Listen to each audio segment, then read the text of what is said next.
વડાપ્રધાન મોદીના જન્મદિવસની અનોખી રીતે ઉજવણી કરવામાં આવી ત્યારે વડોદરાથી સમાચાર જ્યાં પીએમ મોદીના જન્મદિવસની અનેક જગ્યાએ ઉજવણી કરાઈ રહી છે ત્યારે મનપા દ્વારા સ્વચ્છતા પખવાડિયા અંતર્ગત સ્વચ્છોત્સવ કાર્યક્રમ યોજાયો જ્યાં મહાત્મા ગાંધીનગર ગૃહ ખાતેથી સ્વચ્છતોત્સવનો પ્રારંભ કરવામાં આવ્યો ત્યારે સ્વચ્છતાના આગ્રહીના સૂત્રને સાકાર કરવા સ્વચ્છતા અભિયાનનું આયોજન કરવામાં આવ્યું विधानसभा दंडक बाळकृष्ण शुक्ल स्वच्छता अभियान में जोड़ाया त्यारे वडोदरा खाते आ वडाप्रधानना जन्मदिवसनी खास उजवणी कराई 75मा जन्मदिवसनी वडोदरा खाते खास उजवणी जोवा मळी ज्यां मनपा द्वारा स्वच्छता पखवाडिया अंतर्गत आ कार्यक्रम योजवामां आव्यो महात्मा गांधीनगर गृह खातेथी आ स्वच्छोत्सवनो प्रारंभ करायो छे।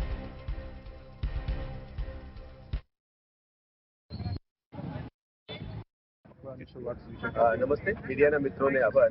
आज देशभर में माननीय वडाप्रधान श्री जन्मदिवस निमित्ते स्वच्छता ही सेवा और स्वच्छोत्सव की शुभारंभ कर दिया है। आखा देशभर में तमाम सिटी तमाम डिस्ट्रिक्ट तमाम ग्राम पंचायत में नगरपालिकाओं में आज स्वच्छता शुरू करवाना है।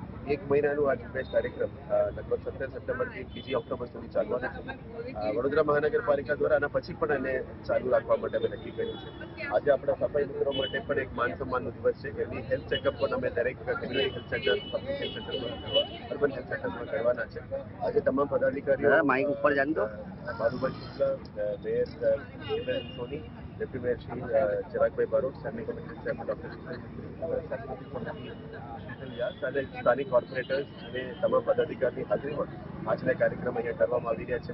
આનાથી વડોદરાવાસીઓને એક સારું મેસેજ આપવા માંગીએ છીએ કે આ સ્વચ્છતા ફક્ત બીએમસીનો એક જવાબદારી નથી, તમામ પદાધિકારીઓ અધિકારીઓ સાથે મળીને સિવિલ સોસાયટી સાથે મળીને કામગીરી કરવાનું છે।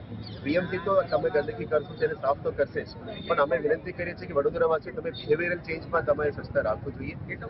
જાહેર જગ્યામાં ગંદકી ના કરો, જાહેર જગ્યામાં ગંદકી કરે તો અમે દંડનીય પ્રક્રિયા પણ હાથ ધરીશું, પણ પહેલા દંડનીય પ્રક્રિયા કરતા સામે આપીશું।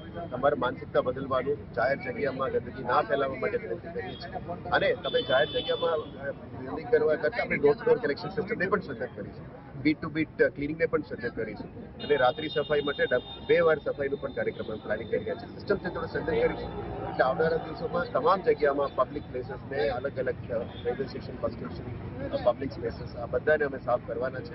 મીડિયાના મિત્રોને પણ અમે વિનંતી કરીએ છીએ આ મેસેજ સારી રીતે પબ્લિકમાં લઈ જશું જેથી કરીને વડોદરાવાસીઓ પણ આપણે સાથે જોડી શકીએ અને 25 સપ્ટેમ્બરના રોજ 5 લાખ વડોદરાવાસીઓ એકસાથ ફિલ્ડમાં ઉતરીને આ સિટીને સફાઈ કરવાનું છે।